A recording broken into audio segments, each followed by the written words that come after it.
వృద్ధాప్యంలో భర్త చనిపోతూ తన భార్యతో చెప్పిన కొన్ని జీవిత సత్యాలు. అందరికీ నమస్కారం. సీతామల్లేష్ లెర్నింగ్ హోమ్కి స్వాగతం. వయసు పైబడిన తర్వాత భార్యాభర్తలు ఒకరికొకరు తోడుగా ఉండడమే అతి పెద్ద బలం. కానీ ఆ తోడు దేహాన్ని వదిలిపెట్టి వెళ్లాల్సిన సమయం వస్తే ఆ తర్వాత మిగిలిన వారి జీవితం ఎలా సాగుతుంది? తన కళ్ళెదుటే తన భార్య కన్నీళ్లు పెడుతుంటే తన తర్వాత తన భార్య ఎలా బ్రతుకుతుందో అని ఏ భర్తకైనా బెంగ ఉండడం సహజం. సరిగ్గా అలాంటి సమయంలోనే తుది శ్వాస విడిచే ముందు ఒక వృద్ధుడు తన భార్యను దగ్గరకు తీసుకొని ఆమె శేష జీవితానికి కొండంత ధైర్యాన్నిచ్చే కొన్ని అద్భుతమైన మాటలు చెప్పాడు. ఆ మాటలు ఏంటి, భర్త చెప్పిన మాటల్లోని అర్థం ఏంటో ఈ వీడియోలో తెలుసుకుందాం. సాయంత్రం సూర్యుడు అస్తమించడానికి సిద్ధమవుతున్నాడు. ఆ చిన్న ఇల్లు నిశ్శబ్దంగా ఉంది.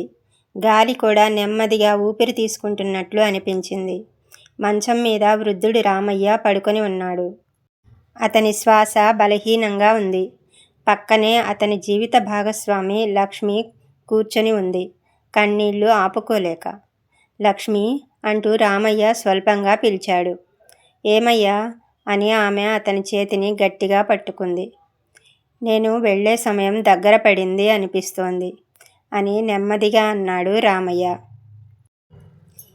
అలా అనొద్దు, మీరు నాకు కావాలి అంటూ లక్ష్మి కన్నీళ్లు కార్చింది.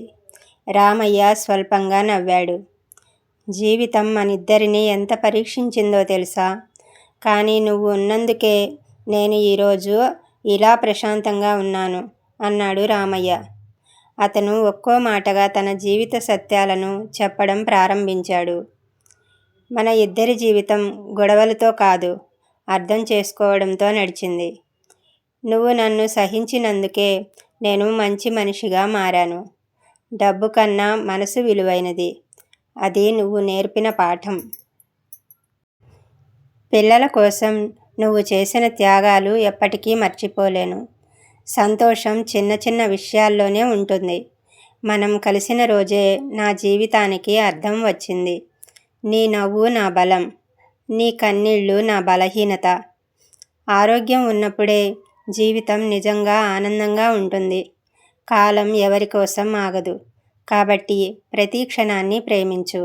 మనసులో ఏముందో వెంటనే చెప్పాలి, దాచకూడదు.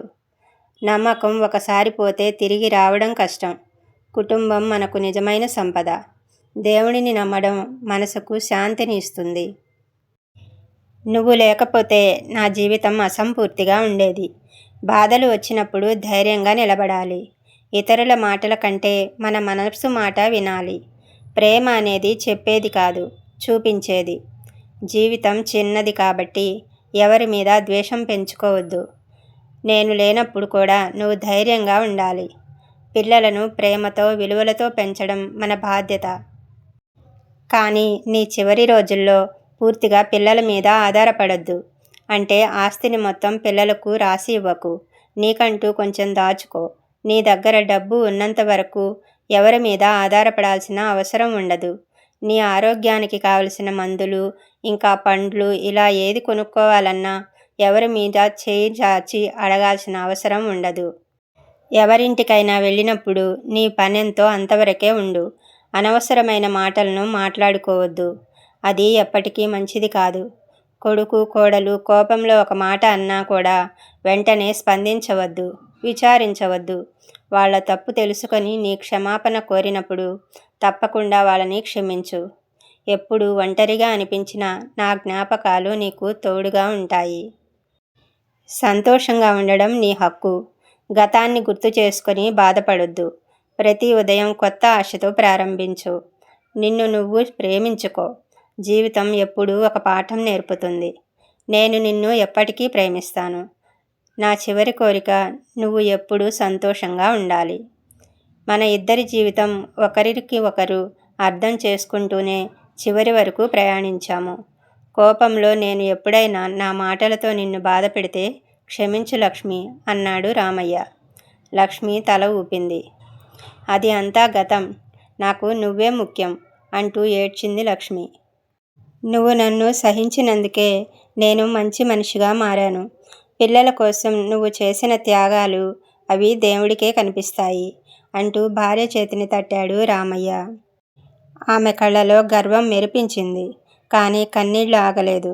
డబ్బు కన్నా మనసు విలువైనదని నువ్వు నేర్పింది నేను ఆలస్యంగా గ్రహించాను అన్నాడు రామయ్య. కొద్దిసేపు నిశ్శబ్దం తర్వాత, లక్ష్మి, నువ్వు నవ్వితే నాకు బలం వచ్చేది. నీ కన్నీళ్లు మాత్రం నా బలహీనత. నేను లేనప్పుడు కూడా నువ్వు ధైర్యంగా ఉండాలి అన్నాడు రామయ్య. ఆమె అతని చేతిని తన గుండెలకు దగ్గరగా పెట్టుకుంది. పిల్లలను ప్రేమతో పెంచావు, ఇక వాళ్ళు నీకు తోడుగా ఉంటారు. కానీ వాళ్ళ విషయంలో నువ్వు నేను చెప్పిన విషయాలను మర్చిపోవద్దు అన్నాడు రామయ్య. నువ్వు లేక నేను ఎలా అంటూ ఆమె గొంతు బిగుసుకుంది. జీవితం చిన్నది లక్ష్మి, ద్వేషం పెట్టుకోకు.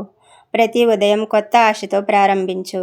నిన్ను నువ్వు ప్రేమించు అని అన్న రామయ్య మాటలు విన్న తర్వాత లక్ష్మి కొంచెం ధైర్యంగా మారింది. నన్ను మర్చిపోవద్దు, కానీ నా జ్ఞాపకాలతో బాధపడొద్దు.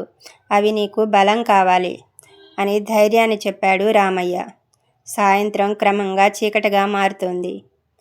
నా చివరి కోరిక నువ్వు ఎప్పుడూ సంతోషంగా ఉండాలి అని చెప్పి రామయ్య కళ్ళను నెమ్మదిగా మూసుకున్నాడు. రామయ్య అంటూ లక్ష్మి అతన్ని కౌగిలించుకుంది. కానీ అతని శ్వాస ఆగిపోయింది. ఆ ఇల్లు ఒక్కసారిగా ఖాళీగా అనిపించింది. కొన్ని రోజుల తర్వాత లక్ష్మి ఒంటరిగా కూర్చొని ఉంది. కానీ ఈసారి ఆమె కన్నీళ్లు తక్కువగా ఉన్నాయి. ఎందుకంటే రామయ్య చెప్పిన మాటలు ఆమె మనసులో మోగుతున్నాయి. ప్రతి ఉదయం ఆమె కొత్తగా ప్రారంభించింది. పిల్లలతో నవ్వింది. గతాన్ని బాధగా కాకుండా జ్ఞాపకంగా చూసింది. ఆమె గ్రహించింది ఏంటంటే, ప్రేమ అనేది మనిషి ఉన్నప్పుడు మాత్రమే కాదు, అతను వెళ్ళిపోయిన తర్వాత కూడా మనతోనే ఉంటుంది అని. జీవితం తాత్కాలికం, కానీ ప్రేమ, విలువలు, జ్ఞాపకాలు శాశ్వతంగా నిలిచిపోతాయి అని ఆమె తెలుసుకుంది. విన్నారు కదా, ఒక భర్త తన భార్యపై ఉన్న అపారమైన ప్రేమతో ఆమె బాగుండాలని చెప్పిన ఈ మంచి మాటలు నిజంగా ప్రతి ఒక్కరి గుండెను హత్తుకునేలా ఉన్నాయని భావిస్తున్నాను. ఈ వీడియో మీకు నచ్చినట్లయితే దయచేసి ఒక లైక్ చేయండి. మీ మిత్రులకు, శ్రేయోభిలాషులకు ఈ వీడియోని షేర్ చేయండి. అలాగే ఇలాంటి మంచి వీడియోస్ కోసం మన ఛానల్ని సబ్స్క్రైబ్ చేసుకోండి. చివరిగా మీకో చిన్న ప్రశ్న. మీరైతే మీ భార్యకు ఏమని చెప్పాలనుకుంటున్నారు అనేది కామెంట్లో తప్పకుండా మాతో పంచుకోండి. సర్వే జనా సుఖినో భవంతు. ధన్యవాదాలు.